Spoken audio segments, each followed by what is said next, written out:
Fala pessoal, esse é o canal Penal com PH. É o direito penal em 3D, diferente, descontraído e divertido. Hoje eu vou falar dos principais pontos do pacote anticrime sancionado pelo presidente na véspera de Natal. E o que muda para a lei penal e processual penal. A notícia triste é que aquele seu Vadimé com 2019 novinho já está totalmente desatualizado.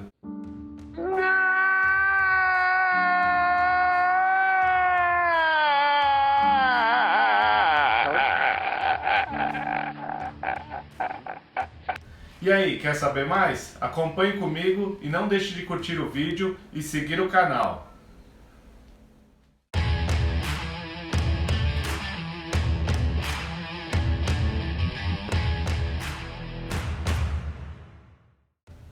E no dia 24 de dezembro, o presidente da República, Jair Bolsonaro, sancionou a Lei nº 13.964, de 24 de dezembro de 2019, com 25 vetos no pacote anticrime, que foi aprovado 2 semanas atrás pelo Congresso. E vamos lá então. A primeira alteração importante foi a inclusão do parágrafo único do artigo 25 do Código Penal, que trata da legítima defesa. Antes só havia o caput, que traz o seguinte texto, que entende-se em legítima defesa quem, usando moderadamente de meios necessários, repele injusta agressão, atual ou iminente, a direito seu ou a outrem. E agora adicionou o parágrafo único, observando os requisitos previstos no caput desse artigo. Então considera-se também em legítima defesa o agente de segurança pública que repele agressão ou risco de agressão à vítima mantida refém durante a prática de crimes. Então, agora, a proteção dos agentes de segurança, ou seja, mais precisamente da polícia, se tornou mais ampla para agir na proteção de vítimas e reféns durante atos definidos como criminosos. É 100%, 14. Caveira, meu capitão. Então senta o dedo nessa porra. Outro ponto muito importante do pacote foi a alteração do tempo máximo de cumprimento das penas privativas de liberdade, que passou de 30 anos para 40 anos. E comparando com penas de alguns outros países, na Tailândia, por exemplo, o tempo máximo de cumprimento de pena privativa de liberdade é de 20 anos. Na Colômbia, esse tempo é de 60 anos. Em Portugal, não passa de 25 anos. E no Brasil, por que era 30 anos? Aqui é o Brasil!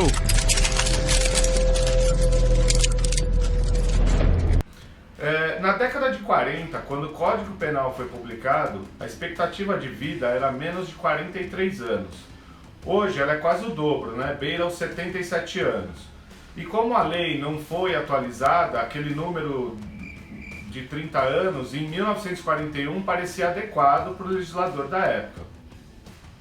E outra alteração foi a criação do artigo 91A, que impõe aos condenados a penas superiores a 6 anos de reclusão a decretação da perda do produto do crime ou dos proveitos advindos dele.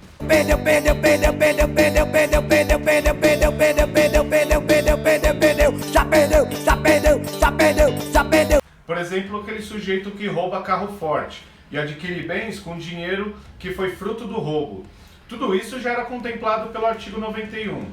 A novidade do 91A fica por conta da perda do seu patrimônio lícito, que não teve relação com o proveito do crime cometido. Então, o Ministério Público, já na denúncia, pode expressamente requerer ao juiz a indicação da diferença apurada. E na sentença, o juiz deve então declarar o valor apurado no processo e decretar quais os bens o condenado deve perder. E vale a pena ler esse artigo e todos os seus incisos, que é bem grande. Fique sabendo de uma coisa, eu não sei ler, nem escrever, eu não sei ler, nem escrever. E o famoso artigo 157, que fala de roubo, também sofreu alteração. O uso de arma branca, que havia sido retirado em 2018 do parágrafo 2º, que majorava em 2/3 a pena por uso de armas que poderiam ser qualquer objeto usado como arma, passou a vigorar depois apenas com o emprego de arma de fogo. Agora a arma branca volta ao parágrafo 2º E arma de fogo passou a vigorar no parágrafo 2º-B, que diz que se o crime é cometido com arma de fogo, a pena será o dobro da pena que prevista no caput, ou seja, o roubo simples, que é previsto pena de reclusão de 4 a 10 anos e multas, então seria o dobro. E o artigo mais conhecido do Código Penal, quando alguém vê o número já sabe do que é, do que se trata. É isso mesmo, artigo 171, o famoso estelionato. Também teve a adição de um parágrafo. Agora, não há necessidade de representação do ofendido quando for cometido estelionato contra a administração pública direta ou indireta, criança ou adolescente, pessoa com deficiência mental ou maior de 70 anos de idade ou incapaz, que será processado agora mediante ação penal pública incondicionada. O Código de Processo Penal foi o que mais sofreu alterações. Vejamos as mais relevantes, e a parte mais polêmica é sobre a aprovação dos dispositivos contemplados nos artigos 3º-A, 3º-B, 3º-C, 3º-D, 3º-E e 3º-F. Véi, que viagem é essa, véi? Da onde vem a miséria? Depois esses novos dispositivos vão merecer aí um vídeo falando só deles, porque eles são muito extensos. Aplausos. Arrasou, bonita! Puta que pariu. Mas em resumo, eles dispõem sobre a criação do juiz de garantias, do qual o ministro da Justiça, Sérgio Moro, esperava que fosse vetado.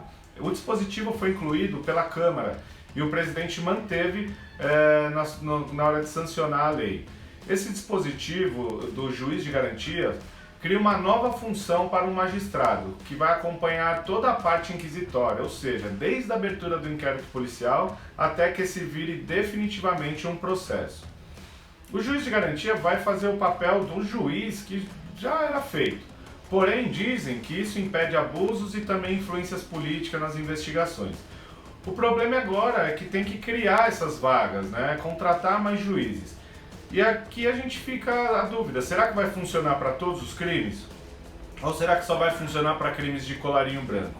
Só o artigo 3º-B tem 18 incisos, então aconselho vocês a darem uma lida melhor para ficar mais esclarecido.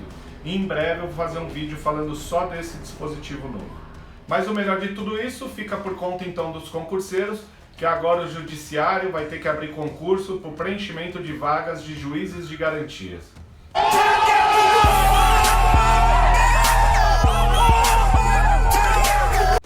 E foi criado também o artigo 28A, que faz parte do capítulo da ação penal. Esse novo dispositivo, o Ministério Público poderá propor a não persecução penal, então ele pode propor não existir ação penal, para crimes sem violência ou grave ameaça, com penas inferiores a 4 anos e para o réu confesso. Com algumas ressalvas que compõem os incisos desse artigo, que ficou também bastante extenso, é bom vocês darem uma lida. Uma outra boa inovação foi da criação do artigo 133A, que agora o juiz pode autorizar a utilização do bem sequestrado ou apreendido para os órgãos de segurança pública. Antes, no artigo 133, poderiam ser leiloados e o dinheiro iria para o lesado ou para os cofres públicos.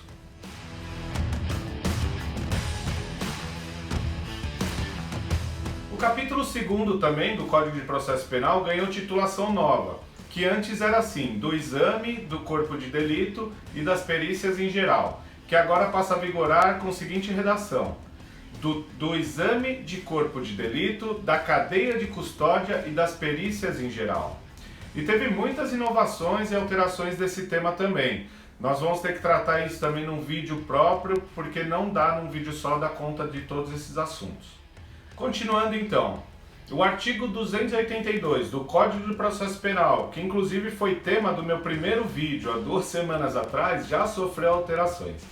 E logo de início o parágrafo 2 diz que as medidas cautelares serão decretadas pelo juiz não mais de ofício, mas elas continuam sendo a requerimento das partes, ou por representação da autoridade policial, ou de representação do Ministério Público. E eu vejo isso como uma importância maior para cautelar. Eu espero que ela seja muito bem trabalhada, essa questão das medidas cautelares, que é uma ótima saída diversa da prisão preventiva que muitas das vezes é desnecessária e superlota os CDPs, que são os Centros de Detenção Provisória. O Ministério Público inspecionou 1.598 presídios em todos os estados e o Distrito Federal. O relatório é um raio-x do sistema prisional brasileiro. Os presídios avaliados abrigam 448.969 presos, que representam 81% da população carcerária do país. O cenário é de precariedade do sistema. Mais de 20 mil fugas foram registradas no período entre março de 2012 e fevereiro de 2013. Foram 121 rebeliões, 23 delas com reféns. A maioria das unidades está superlotada. Não separa presos condenados dos provisórios, nem os que pertencem à mesma facção criminosa. O artigo 310 do CPP, também trabalhado no primeiro vídeo, comentamos bastante dele, teve a sua alteração do CAPT, né, para o texto do Pacto de São José da Costa Rica, que já vigorava fora da legislação processual e agora ele foi incorporado ao texto, que ficou assim. O artigo 310, então, após receber o auto de prisão em flagrante no prazo máximo de até 24 horas, após a realização da prisão, o juiz deverá promover audiência de custódia com a presença do acusado, seu advogado constituído, ou membro da Defensoria Pública e o membro do Ministério Público. E nessa audiência, o juiz deverá, fundamentadamente, parágrafo 1º, se o juiz verificar, pelo auto de prisão em flagrante, que o agente praticou o fato em qualquer das condições constantes dos incisos 1º, 2º ou 3º, do CAPT do artigo 23 do Código Penal, poderá fundamentadamente conceder ao acusado liberdade provisória mediante termo de comparecimento obrigatório a todos os atos processuais sob pena de revogação. Parágrafo 2º. Se o juiz verificar que o agente é reincidente ou que integra organização criminosa, armada ou milícia ou que porta arma de fogo de uso restrito, deverá denegar, ou seja, negar... Ô Sherlock Holmes, vá trabalhar na Lava Jato, Sherlock Holmes. A liberdade provisória com ou sem medidas cautelares. E o parágrafo 3º diz assim: a autoridade que deu causa sem motivação idônea à não realização de audiência de custódia no prazo estabelecido no CAPT desse artigo, responderá administrativa e civil e penalmente pela omissão. Parágrafo 4º, transcorridas 24 horas após o decurso do prazo estabelecido no CAPT desse artigo, a não realização de audiência de custódia sem a motivação idônea ensejará também a ilegalidade da prisão, a ser relaxada pela autoridade competente, sem prejuízo da possibilidade de imediata decretação de prisão preventiva. Então vejam, passados 24 horas da prisão em flagrante, sem o preso ser apresentado ao juiz da custódia, a autoridade policial, ou melhor dizendo, o delegado de polícia ou qualquer outra autoridade competente, deve imediatamente relaxar a prisão e, não havendo óbice, de ser posteriormente decretada a prisão preventiva. E mais uma novidade é o parágrafo único do artigo 316 do CPP também, que particularmente esse eu achei muito interessante. Que o juiz, ao decretar a prisão, ele deve fundamentar a cada 90 dias a necessidade de sua manutenção. Ou seja, a cada 3 meses, o magistrado tem que justificar o porquê deve manter o réu preso. Isso, ao meu ver, vai relaxar muita prisão ilegal, desnecessária que existe. E assim eu espero. E o rito do Tribunal do Júri, qual eu gosto muito, também sofreu importante alteração. No artigo 492, inciso 1º, alterou a linha E, que antes permitia o magistrado decretar a prisão em caso de condenação apenas se existissem motivos para a prisão preventiva. Agora, com a alteração, passa a valer essa regra, só que para pena acima de 15 anos, a prisão deve ser decretada em plenário. Quer dizer que quem for condenado pelo jurado e estiver respondendo o crime em liberdade e a pena ultrapassar os 15 anos, vai ser preso em plenário. Estás preso, bandido Dudu! Então é isso, meus caros. Hoje eu vou parar por aqui. Glória a Deus, glória a Deus. Mas ainda tem muitas alterações. Por exemplo, nas leis de execuções penais, que falamos no último vídeo, na lei de crimes hediondos, que uma das novidades é que furto a caixa eletrônico com uso de explosivo agora é crime hediondo também. Além da Constituição Federal, que teve alteração, lei de armas, o Sinarme teve alteração, e muitas outras que ao longo dos próximos vídeos a gente vai abordar, e as mais relevantes, logicamente. E sabe aquele seu Vadimeco novinho? Então, ele já está desatualizado. Chora não, chora não, chora não, chora não. Então siga o nosso canal e não esqueçam de deixar sua curtida. Um grande abraço a todos, até o próximo Penal com PH.